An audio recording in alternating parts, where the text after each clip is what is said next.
Usted, ingeniero, cuando quiera puede comenzar. Bueno, antes de comenzar con el servicio de medicina, higiene y seguridad en el trabajo, vamos a recordar un poquito lo que vimos sobre los riesgos de trabajo en la construcción, ¿no es cierto? Que era la posibilidad de que un trabajador sufra un percance como consecuencia de la tarea que realiza y se produzca un accidente o una enfermedad profesional. Hablamos también de que la construcción es uno de los trabajos más peligrosos dentro de las tareas, las distintas tareas que existen. También dijimos que los accidentes de trabajo, ¿no es cierto?, en la construcción y las enfermedades profesionales son distintas, ¿no es cierto?, en las distintas fases o etapas que se dan dentro de la construcción, ya sea la fase inicial como la fase intermedia y la fase final.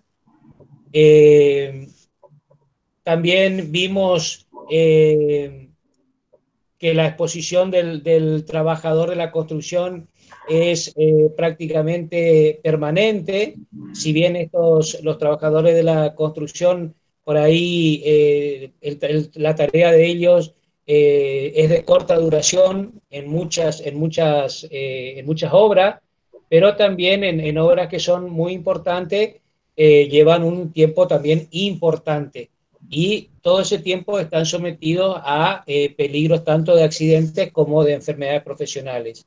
También vimos lo que son los riesgos físicos, ¿no es cierto?, dentro de la higiene y la seguridad. Hablamos de lo que es el riesgo químico. Vamos a ver si en la próxima clase vemos algún practiquito sobre los distintos riesgos a que están sometidos los trabajadores de la construcción. Vimos los riesgos biológicos, los riesgos psicosociales, ¿no es cierto? Eh, a ver qué más habíamos visto. Bueno, le di todos los tipos de riesgos que había, la caída de objetos, pisada sobre objetos, atrapamiento, incendio, sobreesfuerzo. Ahí hay una lista ¿cómo es? Una lista de riesgos, ¿no es cierto?, a que están sometidos los trabajadores de la construcción. Algunas características de cada una de ellas que le voy a pasar ahora al terminar la clase. La prevención de riesgo, después vimos también lo que era la prevención de riesgo en el mundo de la construcción, que es una disciplina que busca promover y mejorar la seguridad y la salud del trabajador, ¿no es cierto?, en lo que concierne a sus accidentes y a sus enfermedades profesionales. También se vio que el índice de siniestralidad en la actividad de la construcción es muy alta comparado con otras actividades. También se vio, bueno, empezamos a ver lo que son las protecciones colectivas y las protecciones individuales o protecciones personales y protecciones colectivas. También se vio los accidentes, los distintos accidentes que pueden ocurrir desde la caída de objetos, el sobreesfuerzo, los productos tóxicos a que están sometidos los trabajadores, ¿no es cierto? Y quedamos acá, hasta ahí llegamos y lo que vamos a ver, vamos a seguir con el mantenimiento de equipo de trabajo. Muy importante es el mantenimiento de equipo de trabajo para evitar, ¿no es cierto?, los accidentes que puedan ocurrir por el mal desempeño del trabajador en la tarea con equipos o todo tipo de herramientas, máquinas, ¿no es cierto?, que use el trabajador de la construcción y que esté mal usada, que tenga deficiencia, ¿no es cierto?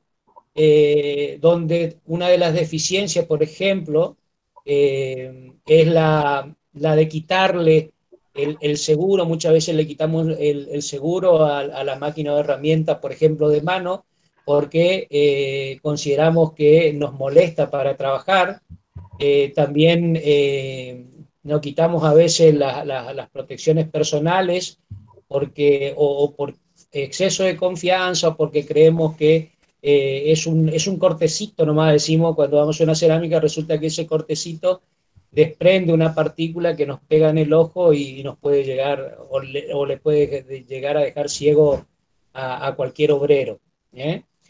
Bueno, los equipos de protección personal habíamos visto en el módulo anterior, digamos, en la primera mitad de esta parte de la materia, que debían ser controlados, ¿no es cierto? Debían ser denunciados en caso de que el usuario, el trabajador, vea que ese equipo está deteriorado, que también se requiere tener una formación o una capacitación para su uso. Se debe utilizar ese equipo siempre que se requiera. ¿eh? También se debe capacitar para su uso correcto, ¿no es cierto? Se debe capacitar para su mantenimiento, digamos, mantenimiento.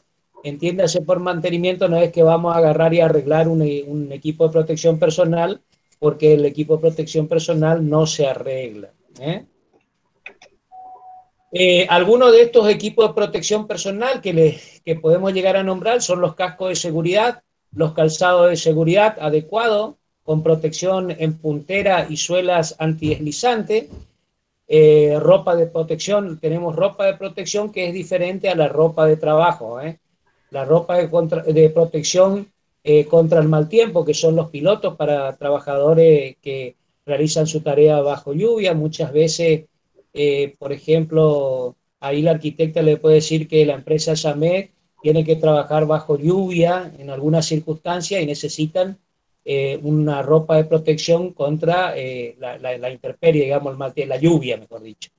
Debe tener también contar esa ropa de protección con material reflectante, cosa que sea individualizado el trabajador desde lejos, guantes de seguridad, ¿no es cierto?, protección respiratoria en caso de polvo o manipulación de sustancias peligrosas, y la protección auditiva también es importante en todo aquello que manejan equipos percutores, ¿no es cierto?, donde el ruido es superior a los 80 decibeles.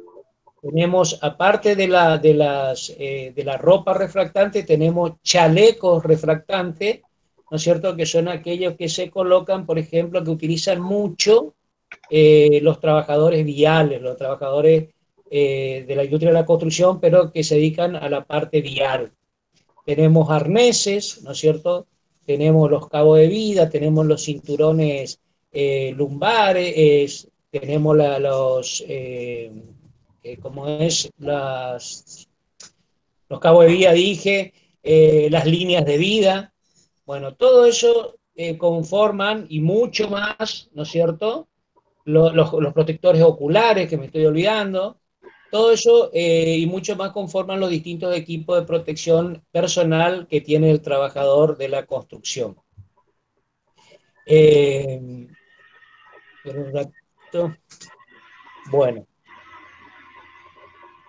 dentro de la protección para los ojos tenemos lentes, máscaras, dentro de los tipos de protección para los pies, ya como dijimos, son suelas resistentes y antideslizantes, con punteras metálicas, en caso de que se le caiga algún elemento como es de peso en el pie del trabajador, y las protecciones para los manos, que son los distintos guantes y con sus distintas longitudes para las distintas tareas que que va a realizar el trabajador.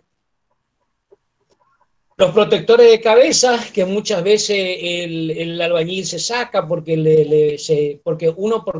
tiene grande, usa de manera incorrecta el casco, entonces se saca porque le molesta, porque se le mueve, por lo que sea. Y es muy importante la utilización de este por el tema, ¿no es cierto?, de la parte climatológica, como ser el sol, o para la protección de la caída de objetos sobre la cabeza, ¿no es cierto?, del trabajador.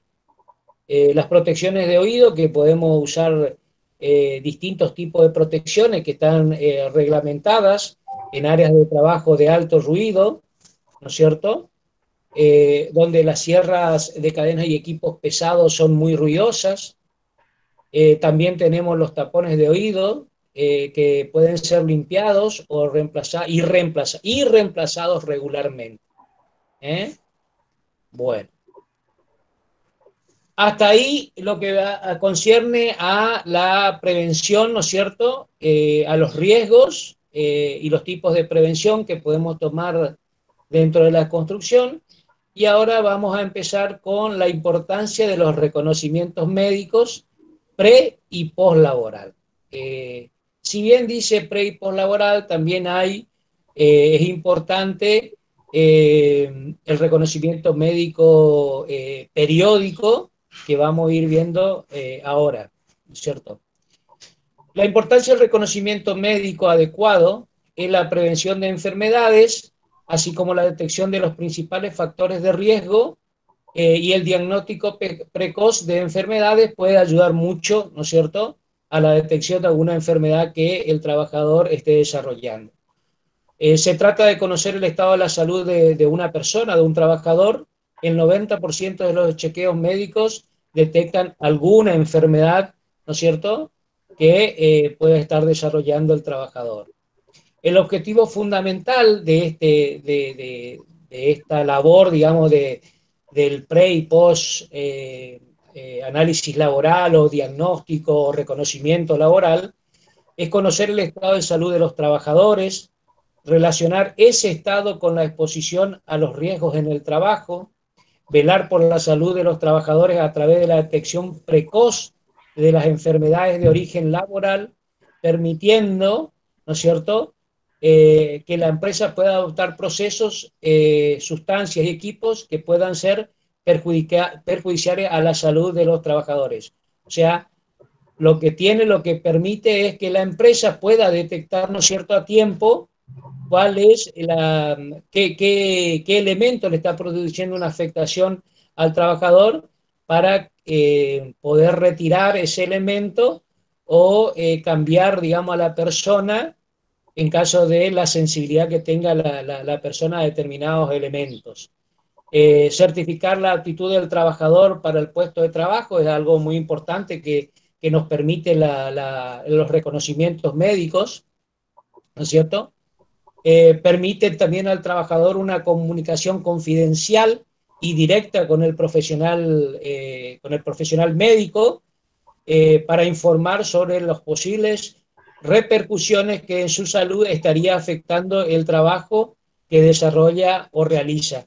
¿Qué queremos decir con eso? Que muchas veces por ahí, porque no nos diga nada el capataz, por lo que no nos digan nada los compañeros, callamos alguna afectación que estamos teniendo, pero con el médico, como estamos a solas, podemos libremente expresar qué es lo que nosotros estamos sintiendo, ¿no es cierto?, eh, en nuestra tarea diaria, digamos. Si nosotros nos estamos sintiendo cómodos, no nos sentimos incómodos, creemos que nos está enfermando la tarea o algún equipo que estamos usando, bueno, al estar solo con el profesional, tenemos esa posibilidad, ¿no es cierto?, que no lo tenemos con el capataz y con el resto de los compañeros. Evaluar la eficacia de las medidas preventivas e identificar situaciones de riesgo, también eso nos permite los reconocimientos médicos, informar la necesidad de adopción de nuevas medidas adecuadas, ¿no es cierto?, así como adoptar el trabajo a las condiciones de salud de las personas. Eso es lo que habíamos dicho en su momento cuando hablábamos de la ergonomía.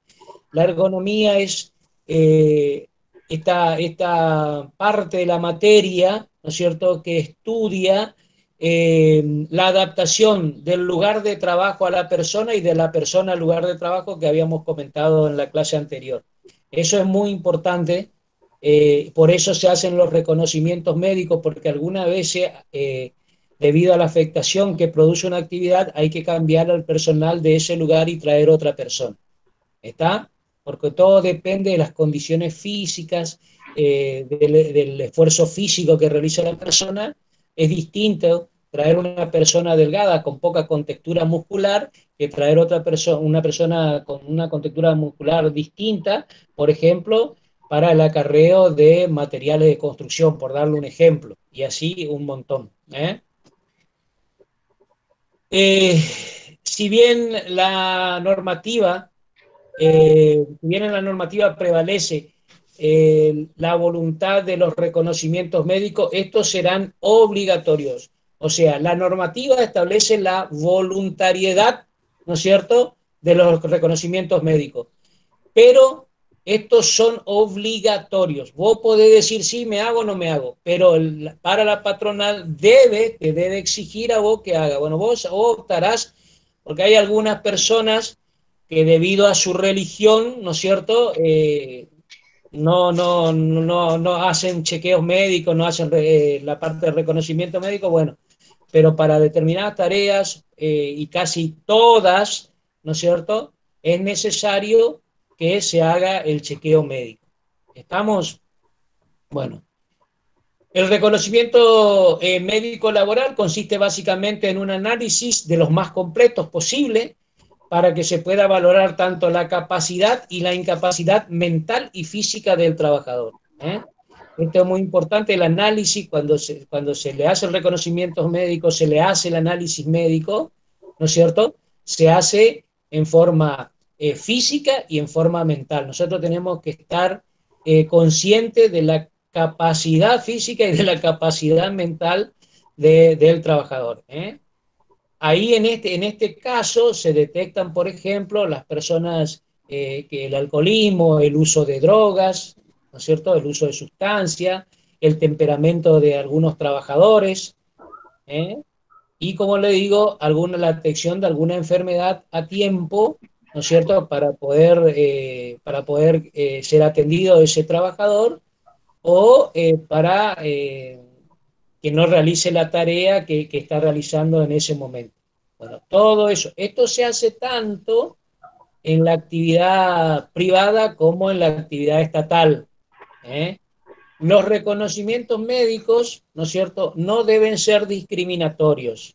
El reconocimiento médico y encima el reconocimiento médico se hace una vez que ya existe un acuerdo, ¿no es cierto?, un acuerdo de que uno va a realizar una tarea. Por ejemplo, en la administración pública, ¿no es cierto?, cuando te mandan a hacer el reconocimiento médico, los análisis médicos para el ingreso, es porque vas a ingresar, ¿no? Y no, por más que vos seas diabético, a no ser que tenga una enfermedad mental, cualquier otra enfermedad, hasta el SIDA, no debe ser discriminatorio para el ingreso de una persona en una tarea.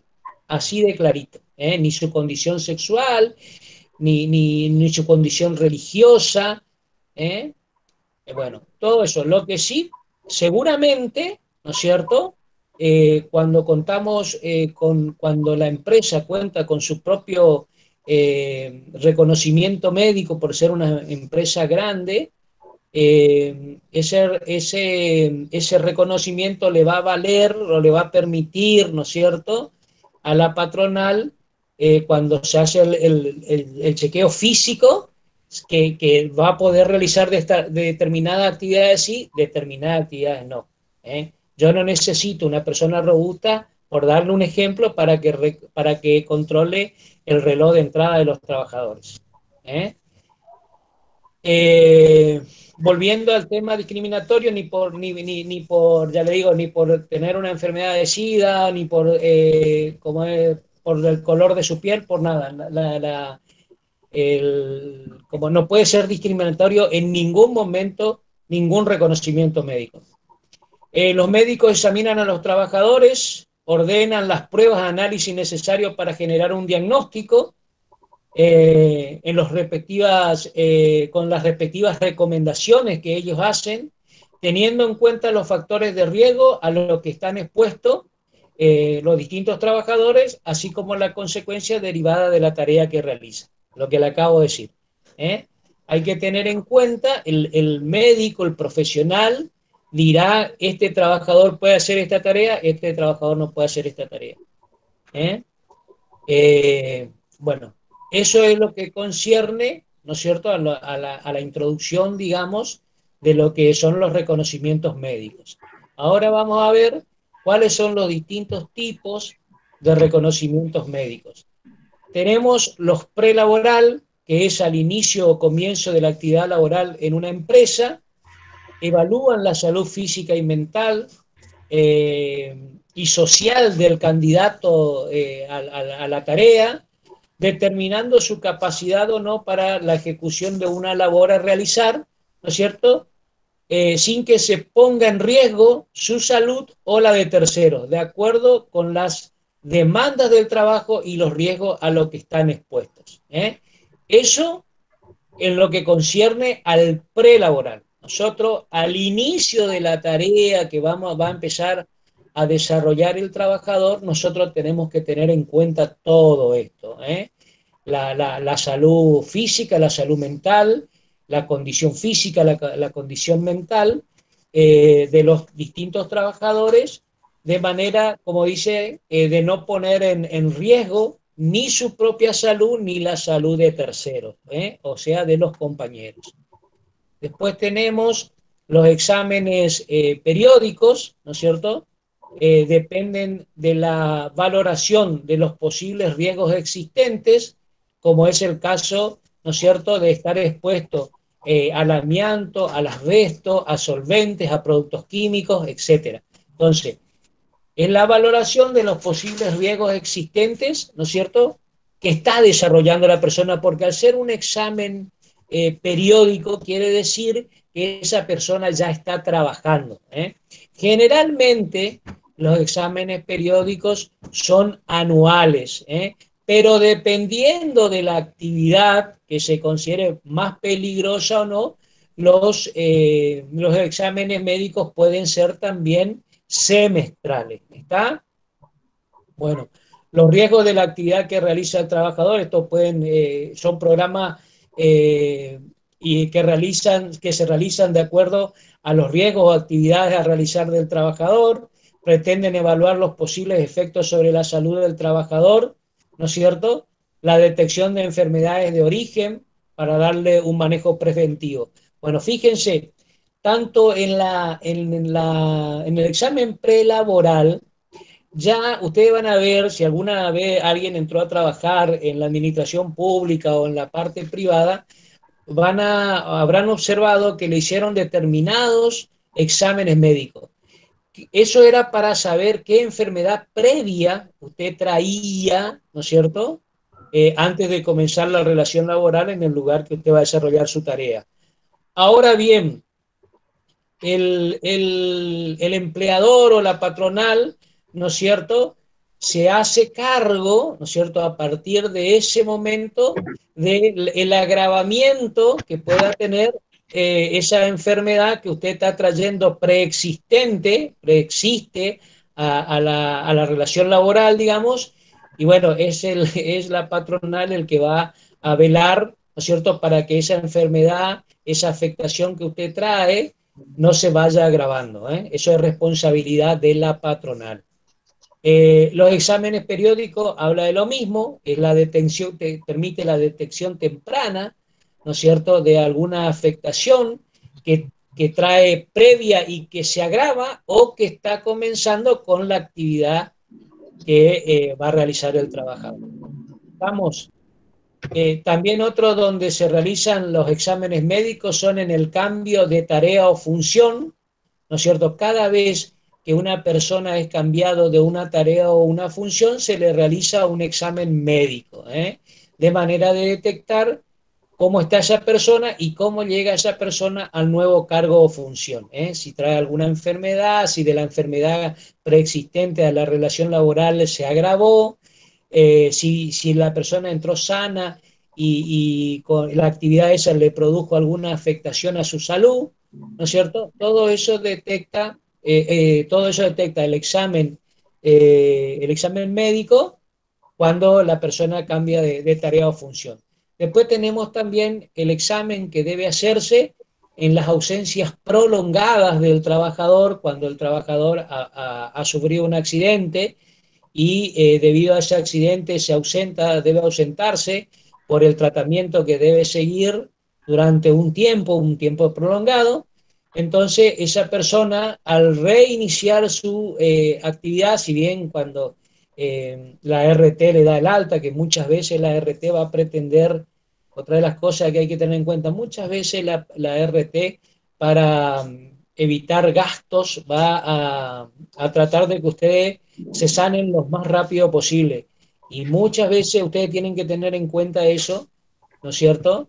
Que eso ya la patronal por ahí pide que el trabajador vuelva cuanto antes a su tarea y la RT va a querer darle el alta lo antes posible para que ustedes regresen a las tareas lo antes posible y ellos erogar menos dinero en lo que sea en la rehabilitación del trabajador o de la persona, porque eso le demanda pasaje, del pasaje de remis, le demanda kinesiología, le demanda un tratamiento psicológico, todo eso. Entonces, cuando más rápido el trabajador se recupera, es menos plata que paga la RT.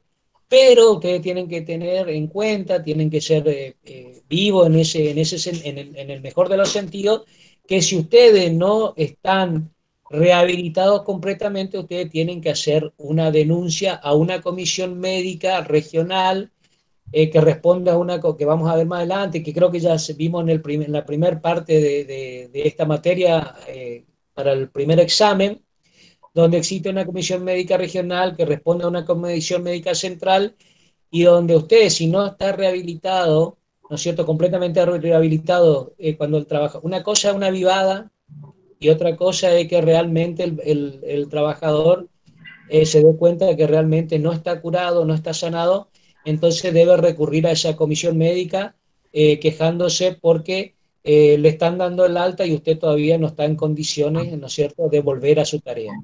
Cuando vuelve a su tarea, ahí le hacen un examen y de acuerdo, ¿no es cierto?, a cómo usted vuelve, que tendría que volver el 100%, pero jamás se vuelve el 100%, porque si usted sufre un accidente, le puede quedar un trauma, ¿no es cierto?, que le va a generar estrés cuando vuelva a realizar su tarea, le puede llegar a generar pánico, que son dos cosas, dos enfermedades que hoy no están reconocidos, ¿no es cierto?, dentro del Vademecum de enfermedades que la RT les cubre, porque si en Europa se está tratando de que la higiene y seguridad, de las leyes de higiene y seguridad de Europa reconozcan el estrés, ¿no es cierto? El estrés laboral, tanto físico como mental, porque el estrés no es solamente mental, sino que también es físico, existe el estrés físico, y lo que hoy comúnmente llamamos el pánico, ¿no es cierto? Que es el pánico que no solamente tener miedo a morirse, tener miedo a la cantidad de personas, tener miedo a volver a vivir en el lugar de trabajo una misma situación, si vuelve al mismo puesto de trabajo, todo eso se analiza, ¿no es cierto?, en ese examen médico y si la persona no está en condiciones de volver a ese mismo puesto de trabajo, como habíamos dicho, se lo deriva a otro lugar, ¿no es cierto?, donde puede rendir de mejor manera. ¿Estamos? Por supuesto, esto ya le va a demandar, ¿no es cierto?, a la patronal gastos, ¿no es cierto?, porque deben capacitar a otras personas en el lugar de trabajo, en el puesto de trabajo que tenían ahí un profesional de esa tarea y hoy hay que derivarlo porque no lo podés despedir, tenés que derivarlo a otro lugar de la empresa con otro tipo de actividad, lo que a veces comúnmente ustedes van a escuchar como tareas pasivas, ¿no es cierto?, que por ejemplo, en la policía, en la actividad, ¿no es cierto?, de seguridad, para hacer una comparación.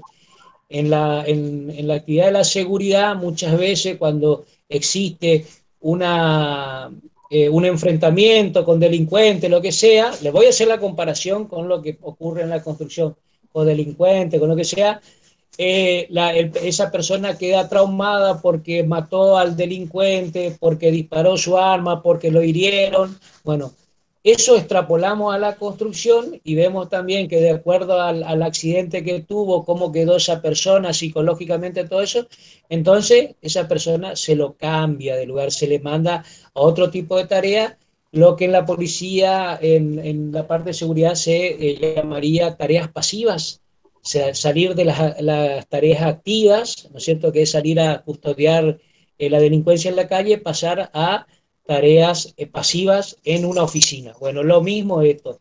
Lo mismo pasa con la industria de la construcción. Pasan de tareas activas, ¿no es cierto?, a tareas pasivas, donde no demanden alguna exigencia a la que no está en condiciones el trabajador.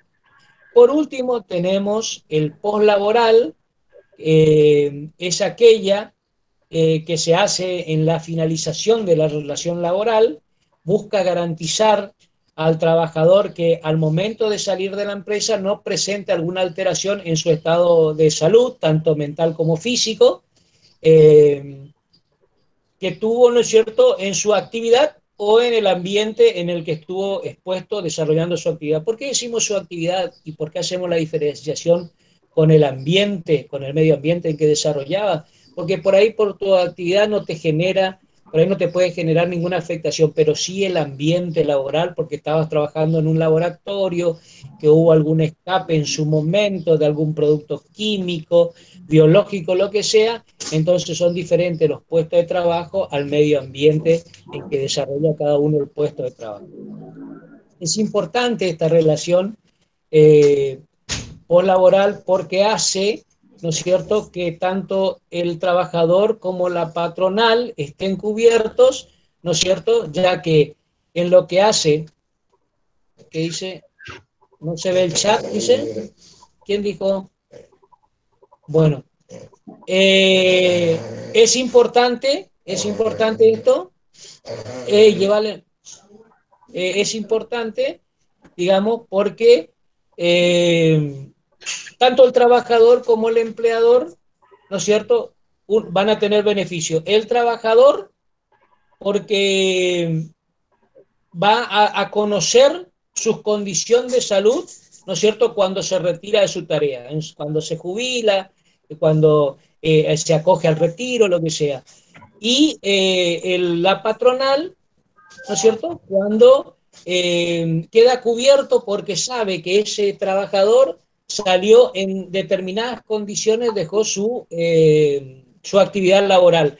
No vaya a ser que en el tiempo, no vaya a ser que en el tiempo exista una denuncia, ¿no es cierto?, de parte de ese trabajador de alguna afectación que la patronal, por no hacer el examen postlaboral, resulte que dentro de los 2 años que vos tenés el tiempo para poder denunciar, ¿no es cierto?, a tu trabajo alguna afectación de tu salud por la actividad o el ambiente de trabajo donde estuviste, eh, esa patronal resulte perjudicado por una denuncia de, pónganle ustedes, un cáncer que se desarrolló en una persona.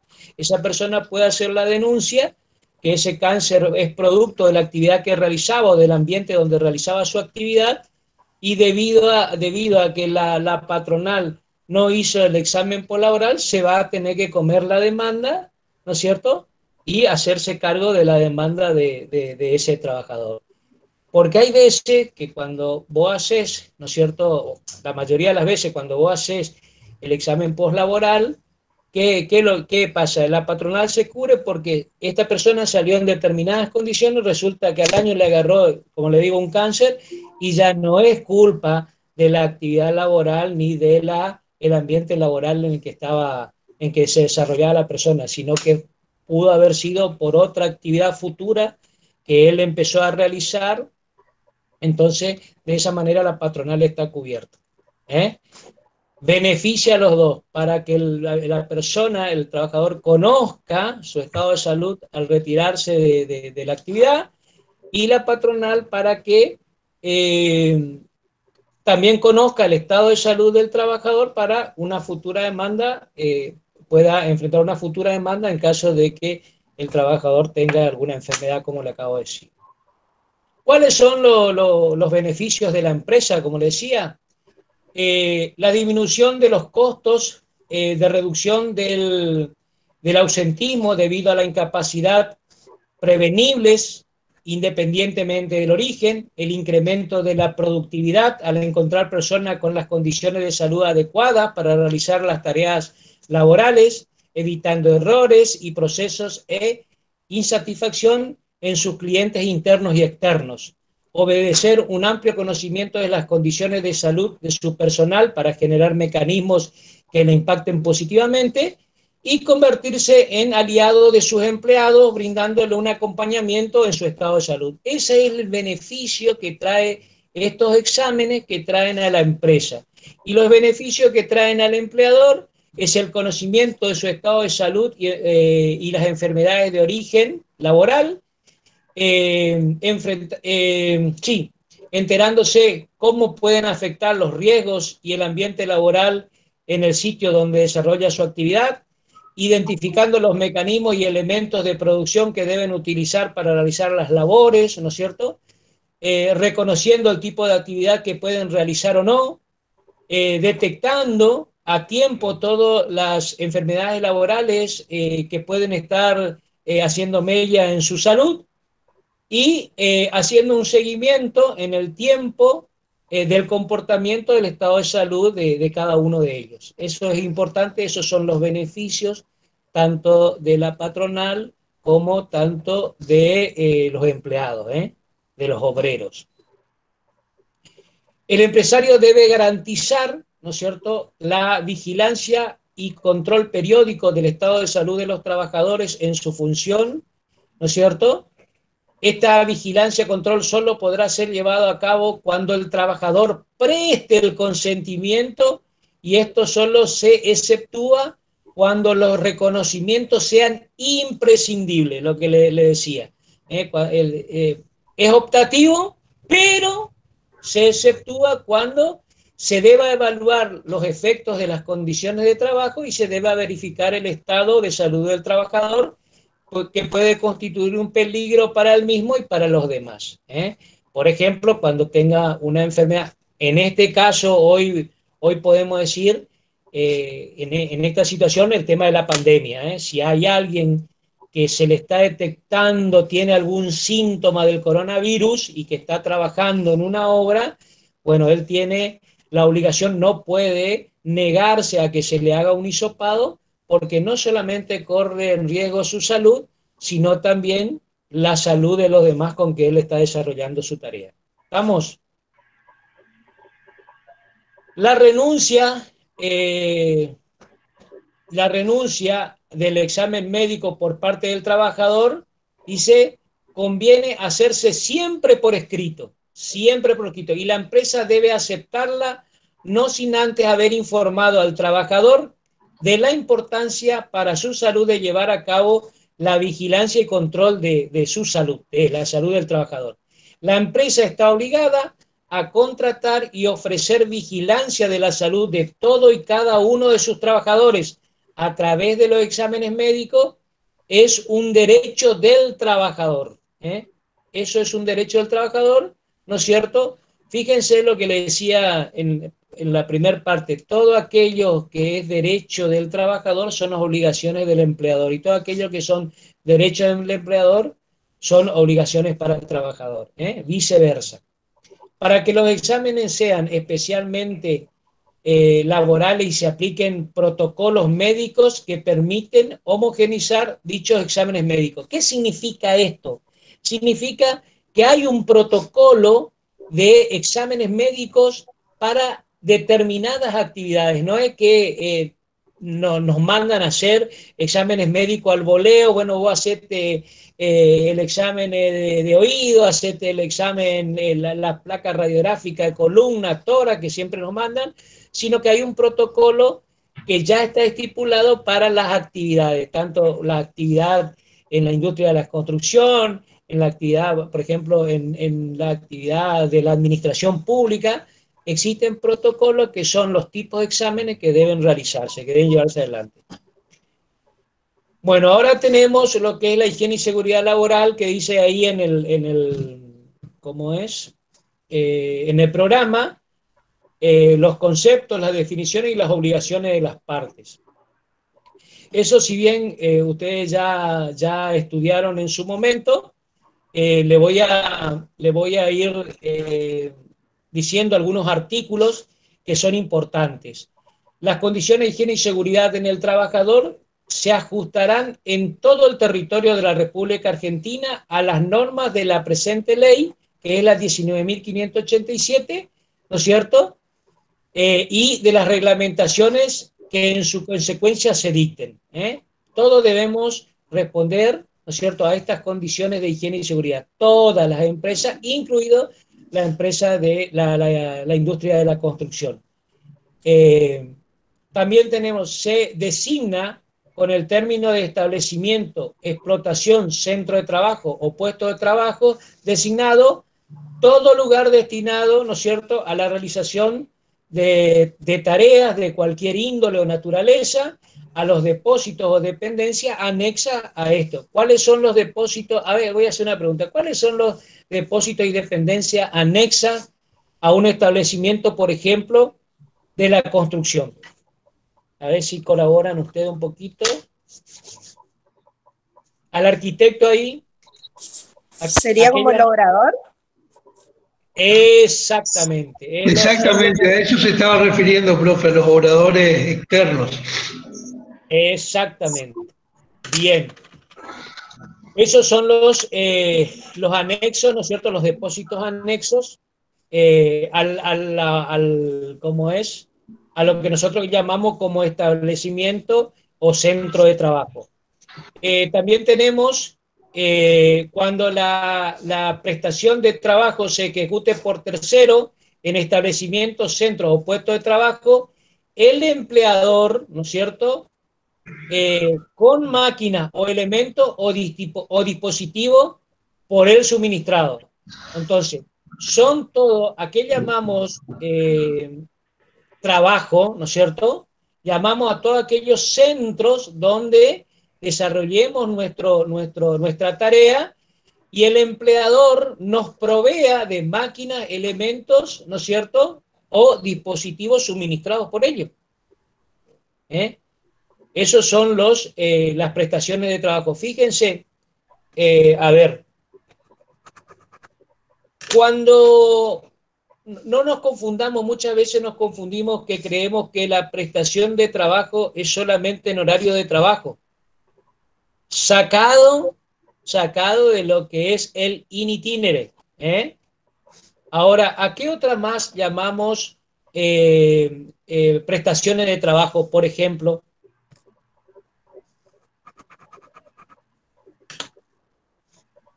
cuando el trabajador, le hago una pregunta, cuando el trabajador está en su horario ese de descanso, está en la obra, pero está en su hora de descanso del almuerzo, ¿la RT te cubre o no? ¿Qué piensan ustedes? Sí, ingeniero, te cubre. Eso es lo que habíamos discutido el otro día, porque está dentro de su trabajo, por más que esté descansando.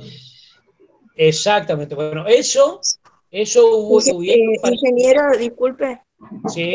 Porque el tema de los descansos se estipula según el encargado de obra. Hay, por ejemplo, jornadas laborales, generalmente los viernes, que ellos eligen trabajar de corrido y el descanso lo dejan, sería que juntan para el final, o sea, mientras estén en la obra y sea su jornada laboral, se considera un accidente de trabajo si que estén descansando, ¿no? Creo que es así.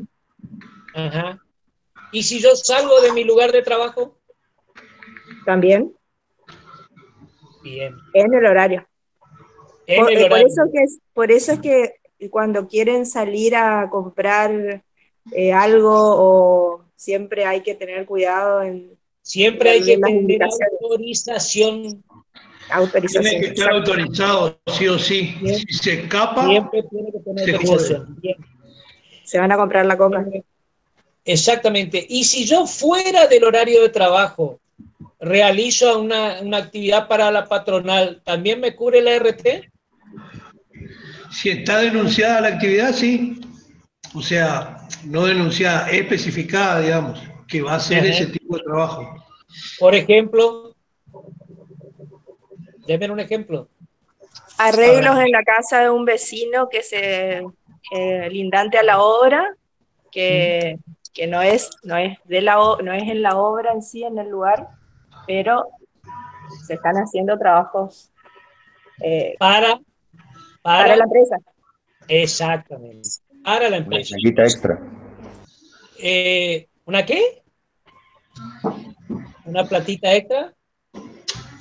No, porque esos trabajos son encomendados por la empresa. O No, sea, claro, o sea, todo tipo de trabajo encomendado por la empresa, digamos, por más que sea fuera del lugar, o sea, vamos a hacer de cuenta que vos tenés que ir a hacer una, no sé, cualquier cosa afuera, inclusive en otra localidad, ¿me entendés? Mientras Sí. eso esté encomendado, está cubierto por lo que es la RT. Ajá. Obviamente tiene que estar, no es denunciado la palabra, especificado antes, digamos, que se va a trasladar ese operario a X lugar. Ajá. Una orden de salida. Exacto. Sí, sí. Ahora, bien, esos son una orden de salida porque ustedes van a hacer una tarea, lo que comúnmente en la administración pública, ¿cómo se llama eso? En la Cuando se administración, cobra viático. Cuando en la cobran administración viático. pública son escapaditas, ¿eh? No. No, vos sabés, escúchame, vos sabés que esas escapaditas deben ser denunciadas, ¿no es cierto?, ante personal de la empresa, la dirección de personal de la empresa, o la misma dirección en su momento, hace 2, 3 años atrás, se pedía también que los directores de cada área, ¿no es cierto?, pregunten a su personal en la administración pública si salían porque después no querían reconocerle algún accidente que tuviese el trabajador si salió sin autorización, ¿no es cierto?, de su jefe, de su director, en caso de la administración pública, o del capataz o del dueño en caso de una empresa privada. Sí, Cuando claro. muchas veces cuando se encomienda una tarea a realizar en otra localidad, ¿no es cierto?, y ocurre un accidente, en el trayecto también son considerados, también son reconocidos por la RT, aunque, bueno, es cuando se cobra viático en la administración pública, en las empresas privadas, olvídate, el viático, no existe lo que es el viático, sino que vos vas a realizar una tarea, dejá de hacer acá la tarea para hacer en otro lugar, nada más. Es A veces tienes que distinto. hacer trámites, a veces tienes que hacer trámites en la municipalidad o pedir autorización de liberaciones de trazas o qué sé yo con otras entidades. Entonces el profesional o algún encargado se va desde su lugar de trabajo hacia la otra entidad. Y si en ese lapso le ocurre algún accidente o algo, bueno, la empresa le tiene que cubrir. La ART, digamos. La ART. Sí, no la empresa. Sí. La ART. Bueno, Pero para eso tu superior te tiene que autorizar. Tenés que estar autorizado, claro. Sí, que es lo primero que te pide la ART. Nosotros en la universidad tenemos muchísimos casos, o sea, lo que yo decía el otro día en clase, las ART lo que hacen es buscar la vuelta para intentar de alguna u otra manera, ¿viste?, Para no hacer el daño, claro. Para no pagar. En ese caso nosotros tenemos todo papelito firmado por si acaso, porque, a ver, mucha gente se mueve por afuera, ¿viste? Y accidentes pasan, ¿viste?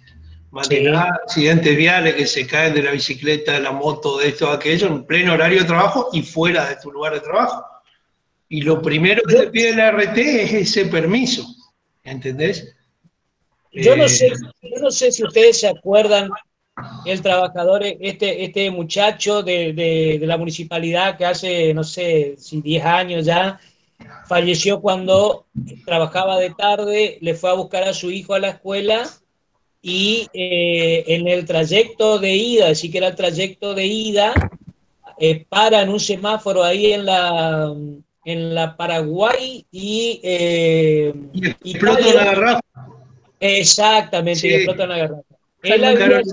Lo que pasa, profe, eso está compensado, el tema de la búsqueda de los chicos, y eso tienen X tiempo, digamos, que se declara para que vos salgas a buscar a tus hijos, llevarlo a traerlo, ¿viste? Después tenés que devolver ese fragmento de horario. Pero pero tenés que avisar, tenés que denunciar el horario y tenés que avisar el trayecto.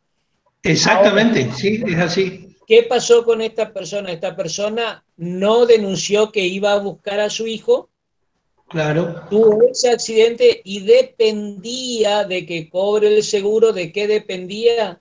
De la voluntad, ¿no es cierto?, del director que le diga, yo le mandé a buscar tal cosa. ¿Eh? Sí, Y claro. ahí tuvieron que hacer un permiso, truchar todo un permiso para que esa persona cobre el seguro, si no la esposa no iba a cobrar absolutamente nada. Porque Sí, se es había... así, ingeniero. En nuestro caso, nosotros tenemos sus papeles firmados en blanco por si llega a pasar. muy Porque, exactamente. sí, sí, sí, porque lo jodés al pobre trabajador desde ya, ¿viste? Pero ese es el problema con las RT, o sea, le buscan la vuelta para tratar No, de... Son escúchame, terribles y se les paga todos los meses, ¿no? Por eso te escúchame, digo, son empresas con fines de lucro. ¿Vos pero creés que te claro, están por perdonar una? ¿Eh? y claro, Sí, es como pasó en la que esquina del colegio industrial, ahí para el que pregunta, el que pasó en la esquina del colegio industrial, ese accidente. sí, sí, eso fue Paraguay y Italia. Reventó Sí, una garrafa y él venía en moto y le agarró. Sí, sí, sí, un muchacho. Eso bueno, pasó. así está. Bueno, entonces la higiene y seguridad, ¿no es cierto?, en el trabajo comprenderá las normas técnicas y medidas sanitarias precautorias de tutela o de cualquier otra índole que tenga por objeto proteger la vida, preservar y mantener la integridad psicofísica del trabajador, prevenir, reducir, eliminar y aislar el riesgo de los distintos centros, ¿no es cierto?, o puestos de trabajo, estimular y desarrollar una actitud positiva, ¿no es cierto?, respecto a la prevención de los accidentes y enfermedades que puedan derivar de la actividad laboral. Estos son algunas de las cosas, ¿no es cierto?, que realiza la higiene y seguridad en el trabajo. Y las normas técnicas y medidas sanitarias precautorias sobre el trabajador. También tenemos, ¿no es cierto?, a los fines de la aplicación de esta ley, de considerar como básico los siguientes principios y métodos de ejecución. Escuchen. Creación de servicios de higiene y seguridad en el trabajo y de medicina del trabajo de carácter preventivo y asistencial. ¿Qué significa preventivo y asistencial? Que debemos anticiparnos, ¿no es cierto?, con la higiene y seguridad, con el servicio de higiene y seguridad, ¿no es cierto?, a posibles accidentes o enfermedades. Debemos anticiparnos. Institucionalización gradual de un sistema de reglamentación general y particular, ¿no es cierto?, atendiendo a condiciones ambientales y factores ecológicos y a la incidencia de las áreas o factores de riesgo. Debemos, ¿no es cierto?, institucionalizar, dice, gradual de un sistema de reglamentaciones generales. Debemos reglamentar, ¿no es cierto?, de manera de que existan condiciones ambientales, factores ecológicos, ¿no es cierto?, y áreas de riesgo. Debemos dejar identificado eso. Debemos dejar identificado eso. Sectorización, ¿no es cierto?, de los reglamentos en función de la rama de actividad, especialidad profesional y dimensión de la empresa. Distinción de todos los elementos de esta ley entre actividades normales, penosas, riesgosas o determinantes de vejez, agotamiento prematuro y las desarrolladas en lugares ambientales insalubres. Fíjense cómo la higiene y seguridad reglamenta todo esto. ¿Cuáles son las actividades normales? ¿Cuáles son las riesgosas?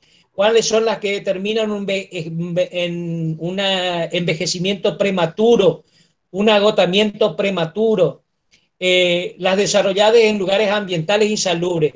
Un ejemplo, ¿cuál es un lugar que ustedes conocen insalubre? ¿Cuál es un lugar insalubre que ustedes conocen? Algunos sótanos ¿Eh? en alguna obra. ¿Sí? En general, ¿cuáles son los archivos? Los archivos, ya le dije la palabra. Los que más problemas se tiene, los más riesgosos, los que más agotamiento prematuro y los ambientes más insalubres son la morgue, los archivos, todo tipo de archivos, esos son lugares más insalubres. Y fíjense, hay tareas, por ejemplo, donde demanda, las tareas normalmente, las tareas normales para cualquier trabajador son de 8 horas, pónganle, ¿no es cierto? 8 horas. ¿Y por qué algunos trabajan solamente 6 horas? Porque las tareas responden a esto que le había dicho, hacer lugares insalubres, hacer lugares de agotamiento prematuro. La gente que trabaja cerca de calderas, por ejemplo, ¿cuántas horas puede estar expuesto al calor de esa caldera? Escucho. No pueden estar más de 6 horas expuestos y algunos hasta, depende de la temperatura, solamente 4 horas. Las personas que trabajan en una morgue trabajan solamente 6 horas y encima tienen que cobrar insalubridad, cobran un plus. Y en la construcción, ¿no es cierto? Hagamos una comparación con la construcción. ¿Cuáles son los lugares más insalubres en la construcción? Que nosotros podamos decir, no, estas personas tienen que trabajar 6 horas. A ver. Los lugares que se trabajan con cloaca. Bien, bien. ¿Qué más?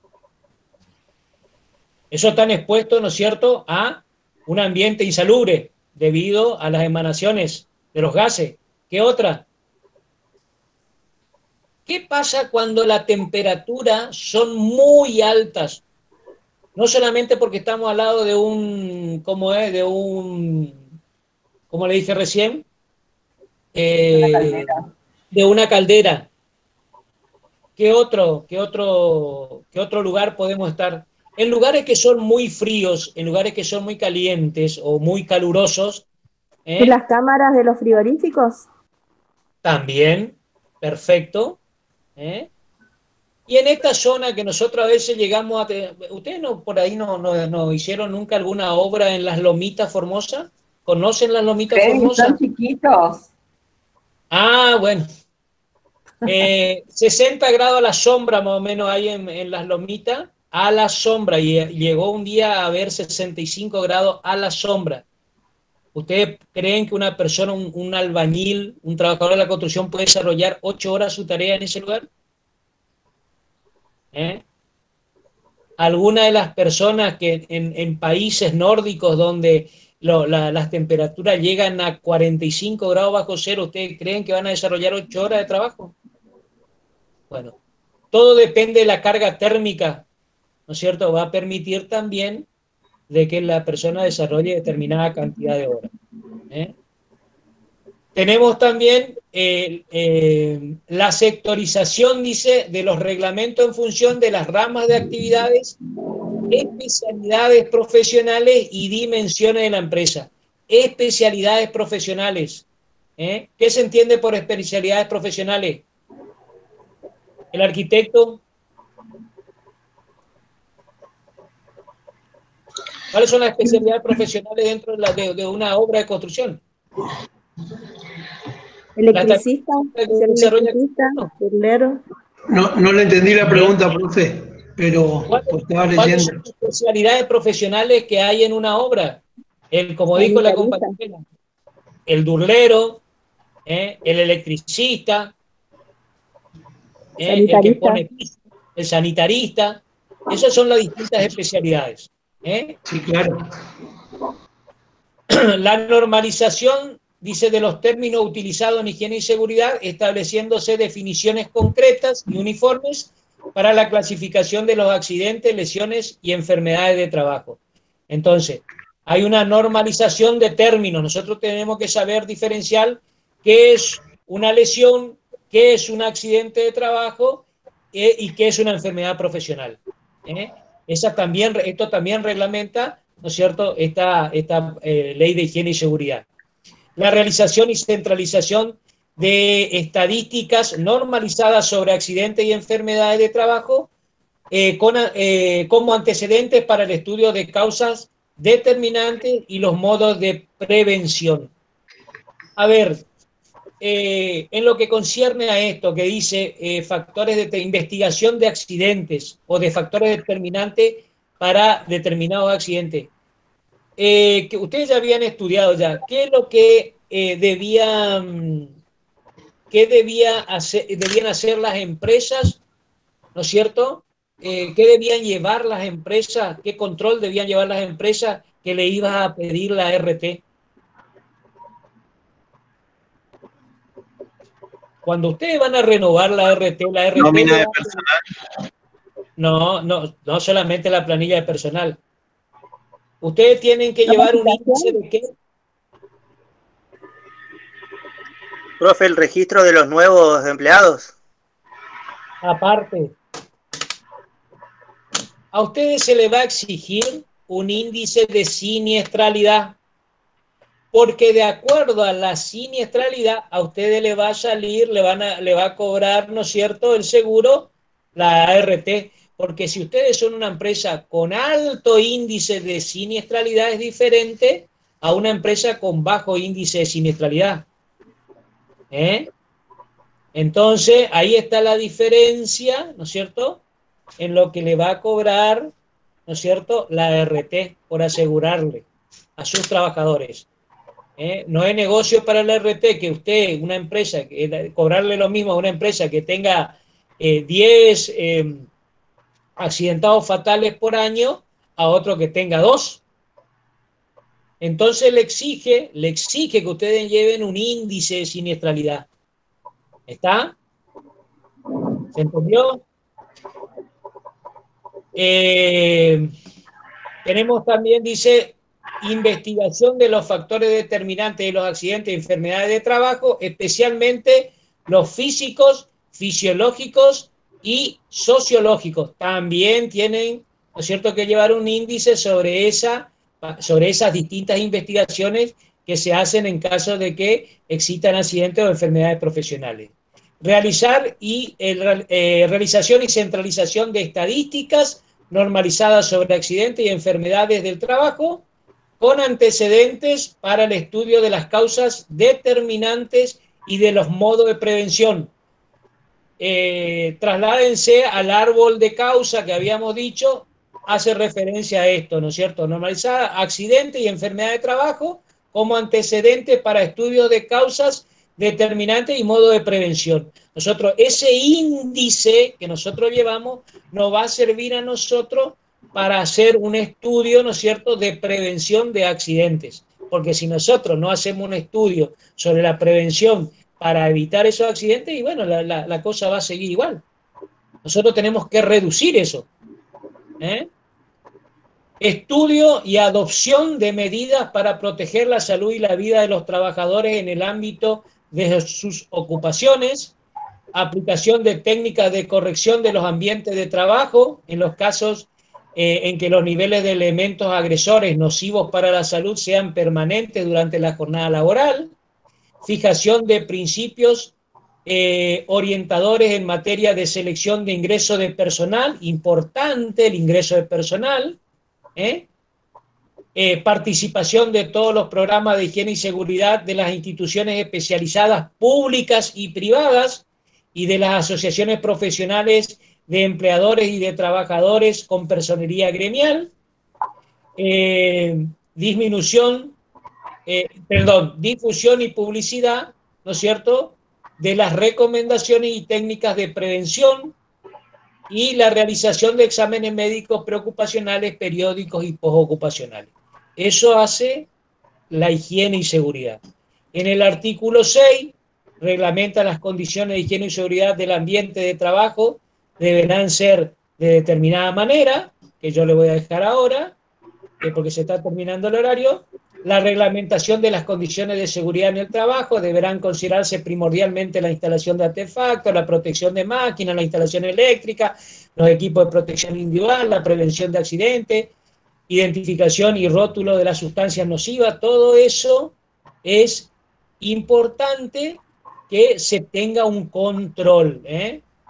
todo empleador debe adoptar y poner en práctica las medidas adecuadas de higiene y seguridad para proteger la vida y la integridad de los trabajadores, especialmente en lo relativo a la construcción, adaptación, instalación y equipamiento de los edificios, la colocación y mantenimiento de resguardo y protectores de máquinas, el suministro y mantenimiento del equipo de protección personal, las operaciones y procesos de trabajo, todo eso hace a la higiene y seguridad. ¿Estamos? Los trabajadores están obligados, escuchen esto, a cumplir las normas de higiene y seguridad y las recomendaciones que se les formule referente a las obligaciones de uso y prevención, cuidado del equipo de protección personal, cada uno debe cuidar su equipo, y de los propios, de las máquinas, operaciones y procesos de trabajo. Deben cuidar no solamente su equipo de protección, sino las máquinas también que les son encomendadas, o que están a su cargo. Someterse a los exámenes médicos, preventivos y periódicos, es obligatorio.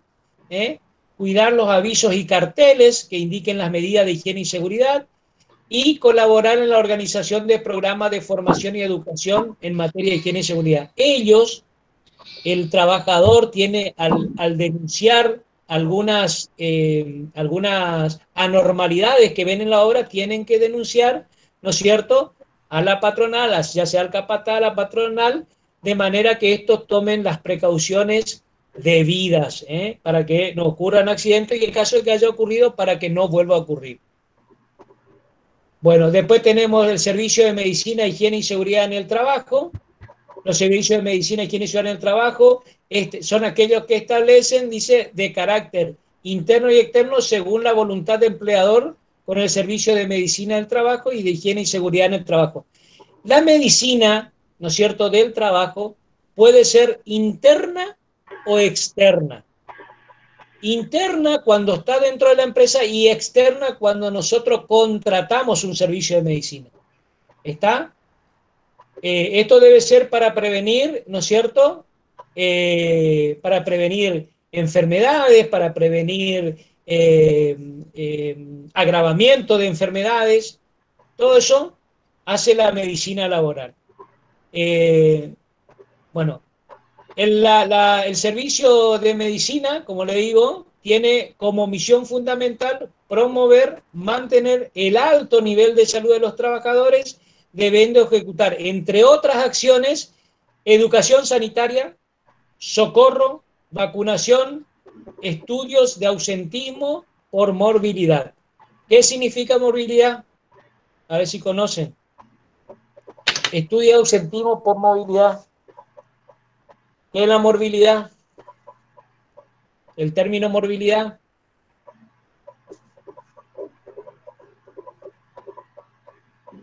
El ausentismo por movilidad.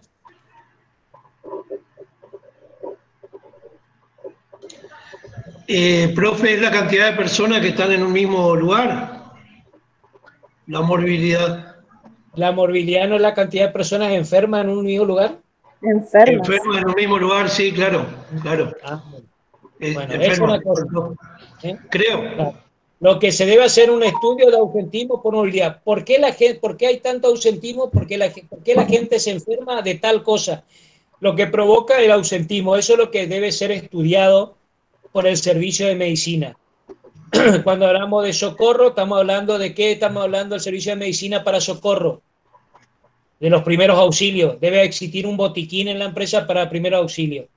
Vacunación, en caso de que exista alguna enfermedad como gripe o algo, tenemos que asegurarnos de eso.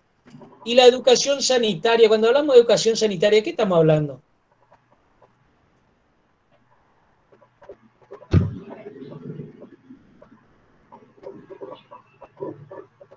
¿De capacitación, profe? La educación sanitaria, la educación, si estamos hablando de educación, estamos hablando de capacitación. Pero cuando así decimos sanitaria. El espacio de trabajo, la higiene en el espacio de trabajo. Bien. Y también los primeros auxilios, seguramente. Bien, sí, señorita. Bueno, para ir concluyendo, voy a ver el legajo técnico que había dado la ingeniera en la clase anterior, que tienen que hacer un trabajo ustedes. Bueno, el legajo técnico estará constituido por los documentos generados por la prestación de higiene y seguridad para el control efectivo de los riesgos emergentes en el desarrollo de la obra. Deberá estar rubricado por el responsable de higiene y seguridad y será exhibido a la autoridad competente a su requerimiento. O sea que es, ¿no es cierto?, una documentación que debe ser exhibida en caso de que la autoridad competente, que seguramente será el inspector ya sea de obras públicas, ¿no es cierto?, quien sea, que solicite, y ese documento, ese legajo técnico debe estar, ¿no es cierto?, firmado por el responsable de higiene y seguridad. ¿Estamos? Tenemos ahí el decreto 911, que es el decreto de la industria de la construcción, reglamenta el legajo técnico y de seguridad en su artículo 4, ¿no es cierto? Y el artículo 20 dice, el legajo técnico estará constituido por la documentación general de la prestación de servicio para el control efectivo de los riesgos emergentes del desarrollo de la obra. Contendrá información suficiente de acuerdo a las características, volumen, condición bajo las cuales desarrollarán los trabajos para determinar los riesgos más significativos en cada etapa del mismo, en cada etapa de la obra. Además, deberá actualizarse incorporando las modificaciones que se introduzcan en la programación de las tareas que signifiquen alteración en el nivel o característica de los riesgos para la seguridad del personal, deberán estar rubricados por el especialista en higiene y seguridad, todo eso. Pero ¿vieron lo que dice? Todo dependerá del volumen de la obra, de la característica, de las condiciones de trabajo. Además deberán, dice, actualizarse, incorporarse las modificaciones. Todo eso debe ir, cada vez que yo modifico la obra, lo tengo que incorporar al legajo técnico. No es que comienza, ¿no es cierto?, y con eso presentamos el legajo técnico y ya está. No, cada vez que se modifica la obra, ese legajo técnico se va modificando también. ¿Entendido? Bueno, en ese legajo técnico tenemos que tener la descripción de la empresa, el personal de la empresa, la política de higiene y seguridad de la empresa, la característica edilicias, máquinas y equipos de la empresa o con que trabaja la empresa, servicio de higiene y seguridad de la empresa, memoria descriptiva, programa de prevención de accidentes de trabajo y enfermedades profesionales, programa de capacitación, informe de evaluación de riesgos, planos técnicos. Todo esto debe conformar el legajo técnico. ¿Se entiende? Y un plan de higiene y seguridad es la política de higiene y seguridad que deben ser delineadas por un profesional entrenado en la materia. O sea, ustedes saben, creo que, no sé si hablamos de cuál es la diferencia entre el programa de seguridad y el plan de higiene y seguridad.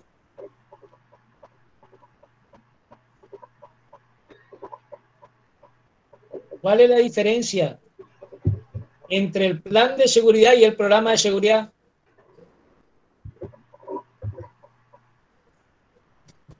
Escucho.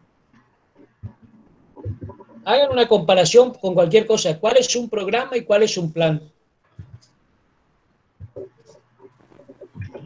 Un programa puede ser para toda, se aplica para toda la obra, y un plan de seguridad para una tarea específica. Exacto, muy bien, señorita. El programa es en general y el plan es en particular.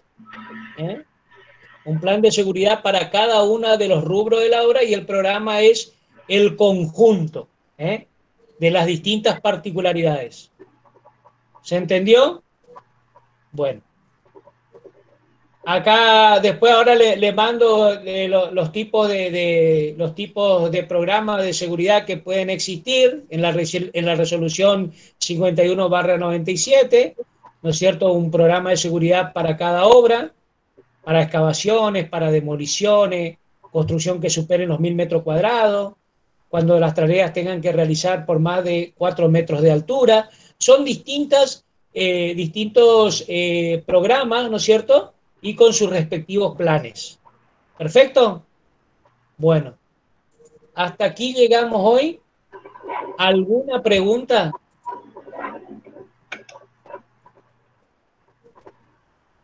¿Alguna pregunta? No, ingeniero, gracias. Bueno,